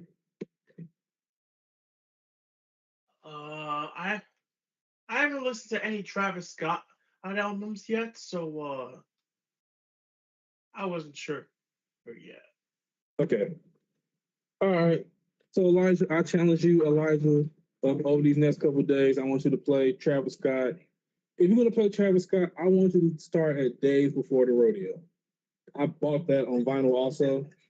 I got a total for the also. Look, I get a total for buying a lot of vinyls. So, like I bought back another vinyl. But Elijah, I challenge you to listen to Days Before the Rodeo. It's on YouTube, so if you don't have a streaming service, you can listen on there. I want you to listen to it. Spotify. It's on Spotify too. So I want you to listen to it, and then next week I want you to tell me what you think, and yeah, we'll take it from there. But if you have any questions, comments, concerns, email me at aramis.singleton@clickservicesnfp.org, or if you want to ask me a question before or after the class, you can pull me to the side, and I will answer the question the best I can. But until then, you all have a great night. I will see you on Friday for streaming class, and yeah, that's the end of class. I got one more thing, guys. And Elijah, when you know as well, tomorrow is our fitness class event. It is from 6 to 8. Yeah, tomorrow concert. That is from 6 to 8. It is recommended that you come in because if you do come in, you are eligible for the $100 Visa gift card that we're giving. We're doing 5 rounds, 5 races, so you have a chance to win as many times as you want. Elijah, like I said, we got to come in if you want to be eligible for that card, right? Right. Right. So come in tomorrow, and if you come in, you'll be eligible for that. All right. Okie dokie. All right.